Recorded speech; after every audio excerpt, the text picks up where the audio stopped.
ये बात सच है, पूरे मामले की जांच होनी चाहिए। वजह क्या रही हादसे की, ये एक अलहदा विषय हो सकता है, लेकिन जांच तो होनी ही चाहिए, क्योंकि वो इस प्रदेश के इतने बड़े नेता, डिप्टी चीफ मिनिस्टर, जिनका इस तरह से निधन हुआ है प्लेन क्रैश में, और उसके पहले की जिस तरह खबरें आ रही हैं, यकीनन वो थोड़ी आशंकाओं को बल देती हैं। ऐसे में ज़रूरी हो जाता है कि पारदर्शी तरीके से पूरे मामले की जांच की जाए। लेकिन जो ये बातें ममता बनर्जी एक शक व शुबा पैदा कर रही हैं, क्या वो राजनीति ज्यादा नजर आती है? मेघा। चित्रा, इससे पहले कि मैं आपके सवाल का जवाब दूं, थोड़ा आदेश को करेक्ट कर दूं। वो कह रहे हैं कि रोड के हादसे में ये दोनों नेता जिनका जिक्र किया गया था वो गए हैं। तो माधवराव सिंधिया जी की का देहांत या उनकी मौत हुई थी एक प्लेन क्रैश में 30 सितंबर 2001 में मोट्टा गांव। मैंने माधव जी का नाम नहीं लिया मेगा, तो मैं ये फैक्ट्स प्रेजेंट कर रही थी आदेश, और मैं आगे बढ़ना चाहती हूँ। राजेश पायलट और गोपीनाथ मुंडे की बात की है जी।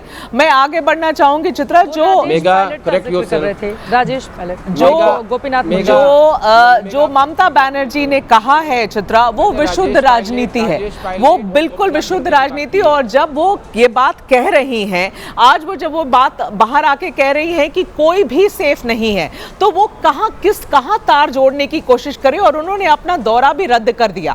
उन्होंने दौरा ये बोल के रद्द किया कि कोई भी सेफ नहीं है। तो क्या कहने की कोशिश कर रही है कि कौन है इसके पीछे, और फिर ये पूरा एक चीज, एक बैक स्टोरी देने की कोशिश करना कि वो वापस जाना चाहते थे, शायद इस वजह से ये हादसा हुआ। अब मैं आपको तथ्य आपके सामने रखती हूँ चित्रा। तथ्य ये है कि एक्सीडेंट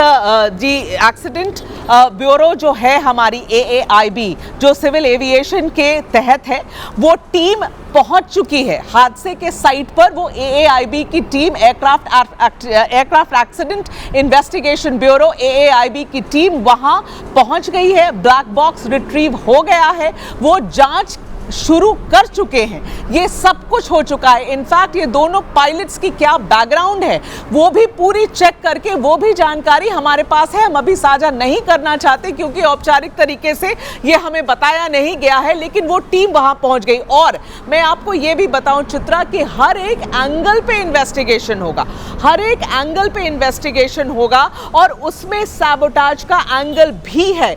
आप ये जांच कर ही नहीं सकते हैं सिर्फ ये कहकर कि एक टेक्निकल प्रॉब्लम हुई होगी या टेक्निकल डिफिकल्टी हुई होगी। लेकिन चित्रा, आज मुझे लगता है कि हमने जितने एक्सीडेंट्स कवर किए हैं या जितने प्लेन क्रैश कवर किए हैं, आज जितनी जानकारी फटाफट साझा की गई है, सरकार के द्वारा साझा की गई है, प्रेस इंफॉर्मेशन ब्यूरो ने जो बातें लिखी हैं और स्टेटमेंट के द्वारा मीडिया तक पहुंचाई हैं, उसमें ATC ने क्या आखिरी बात की, आखिरी के 4-5 मिनट की क्या बात हुई। 8:18 में ये ऑफिशियल तरीके से हमें जानकारी बताई गई है प्रेस इंफॉर्मेशन ब्यूरो के द्वारा कि 8:18 में आज सुबह ATC से संपर्क हुआ इस एयरक्राफ्ट का, और फिर लगातार हम चला भी रहे हैं मेघा।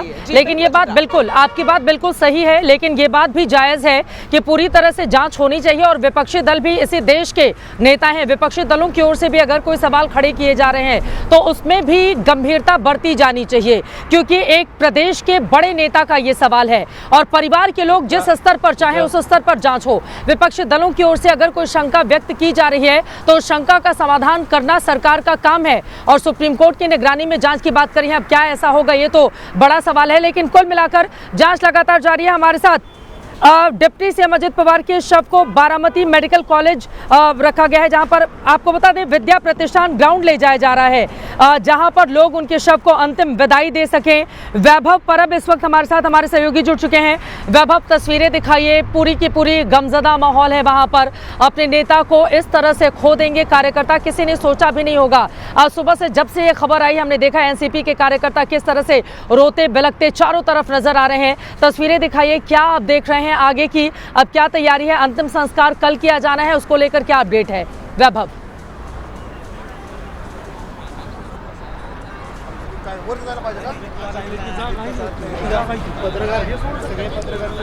देखिए, मैं जहाँ पे पार्थिव शरीर लाके रखेंगे वहीं पर मैं खड़ा हूँ, क्योंकि मैं यहाँ से हिल नहीं सकता, इतनी भीड़ है, नेटवर्क का इशू बार बार आ रहा है। आप समझ सकते हैं कि अजित पवार की जिस प्रकार की खबर बाहर आई है उसको देखते हुए महाराष्ट्र के हर एक जिले से, हर एक गांव से अब अपने कार्यकर्ता है अजित पवार के, वो यहाँ पे आए हैं। अब सीधी तस्वीरें हम आपको दिखाएंगे कि हम पीछे देखेंगे तो यूबीटी के नेता है, एकनाथ शिंदे के मंत्री प्रताप सरनाईक है, पार्टी प्रेसिडेंट सुनील तटकरे है, धनंजय मुंडे है, सभी दत्ता मामा बरने है, सही कई सारे जो मंत्रीगण है, सर्व ऑल पॉलिटिकल पार्टी है वो यहाँ पे आई है। मैं मेरे कैमरामैन को बताना चाहूँगा कि थोड़ा सा कैमरा आप पीछे करके जो पीछे की भीड़ है वो दिखाइए, यानी इसकी पूरी गंभीरता है इस अंत्यविधि दर्शन की, अंतिम दर्शन की, ये लोगों तक पहुँच जाए कि देखिए ये पूरी तस्वीर है महाराष्ट्र के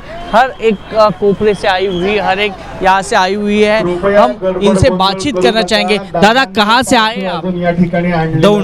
दौंड। काही शासकीय प्रोटोकॉल आखिरी झलक पाने के लिए आप काम चालू आहे ते सगळे करमाळा से आए हैं। आदरणीय दादांचं पार्थिव करमाळा से आए दादा की। ये बहुत दूर से आए हैं, करमाला यानी सोलापुर जिले से आए हैं, यानी हर एक जन है वो अपने नेता की आखिरी झलक देखने के लिए यहाँ पे आए हैं। और यहाँ की जो भीड़ है वो दिन ब दिन बढ़ती जा रही है। अभी थोड़े समय के बाद है चित्रा जी यहाँ पे ये पार्थिव शरीर है वो लेकर आएंगे, यहाँ पे जो दिखेंगे तो जहाँ पे पार्थिव शरीर रखेंगे वहाँ पे अजित पवार जी का पार्थिव शरीर जहाँ पे रखेंगे वहाँ पे उसके पीछे एक तस्वीर लगाई है अजित पवार की, जो हंसती हुई तस्वीर है और उसको सफ़ेद फूलों से सजाया हुआ है। यानी पूरी तैयारी अब यहाँ पे हो गई है, बैरिकेडिंग यहाँ पे लगाए गए हैं और नेतागण है वो यहाँ पे आना शुरू हो गए हैं। राजन सालवी जी है, एकनाथ शिंदे के जो करीबी माने जाते हैं, जिशान सिद्दीकी है, बाबा सिद्दीकी के लड़के जिनकी कुछ ही महीनों पहले हत्या हुई थी, वो यहाँ पे मौजूद है। यानी ऑल पार्टी के लोग हैं वो यहाँ पे पहुँच चुके हैं और सबकी आंखें एकदम से नम है, क्योंकि ये अचानक सा हादसा हुआ है। हम जिस प्रकार से एलिगेशंस लग रहे हैं, जिस प्रकार के आरोप हो रहे हैं, हम उनके बारे में बातचीत करने की कोशिश कर रहे हैं, लेकिन फ़िलहाल इस पर अभी कोई प्रतिक्रिया देने के लिए तैयार नहीं है, क्योंकि फ़िलहाल जो माहौल है वो दुखद माहौल है और इस माहौल के आगे यहाँ पे कोई आरोप प्रत्यारोप की जो राजनीति है वो नहीं करना चाहते हैं।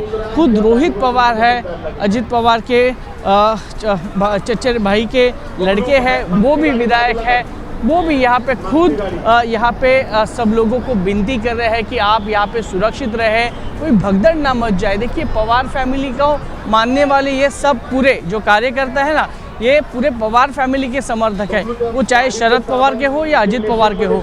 हम यहाँ पे आपको सीधी तस्वीरें दिखाएंगे। देखिए, रोहित पवार है वो खुद यहाँ पे लोगों को अभिवादन कर रहे हैं, लोगों को शांत बैठने के लिए बोल रहे हैं। उनकी भी आंखें नम है, सुबह से जैसे उनके पास खबर आई वो लोगों से अपील कर रहे हैं। दादा वैभव, मैं आपके पास दोबारा आऊंगी। यकीनन वहां पर जिस तरह का माहौल है, वैभव पर अब हमारे सहयोगी इस बारे में जानकारी दे रहे हैं। गमज़दा माहौल है, चारों तरफ आंसुओं का सैलाब है। अचानक से अपने नेता को अगर कार्यकर्ता खो दें तो उनको किस तरह का आघात लगता है, उसको शब्दों में बांध पाना बेहद मुश्किल है। तस्वीरें आप देख रहे हैं, चारों तरफ एक अजीब सी शांति सन्नाटा पसरा हुआ है। लोगों को समझ में नहीं आ रहा कि अचानक ऐसा क्या हो गया कि अजित पवार अब इस दुनिया में नहीं रहे, अपने कार्यकर्ताओं को इस तरह से अनाथ वो छोड़ कर गए। क्योंकि बहुत सारे ऐसे लोग हैं कि जिनके जीवन की अलग अलग कहानियां जो सीधे अजित पवार से जाकर जुड़ती हैं। अजित पवार ने कई ऐसे लोग रहे जिनका हाथ पकड़कर उन्हें बड़ा नेता बनाया। अजित पवार कई ऐसे लोग रहे जिनके साथ अलग अलग वक्त पर उन्होंने जिस तरह के रिश्ते बनाए और संजोए। आप सोचिए, शरद पवार से अलग होने के बावजूद कभी भी शरद पवार या फिर अजित पवार में हमने व्यक्तिगत रूप से कोई मनभेद नहीं देखा, राजनीतिक रूप से मतभेद जरूर हुआ करते थे। फिलहाल पवार परिवार के लिए इस समय कितने दुख की घड़ी है ये बताने की जरूरत नहीं है, लेकिन अब आ जाते हैं उस शंका पर, आखिर इस तरह के हादसे हो क्यों रहे हैं।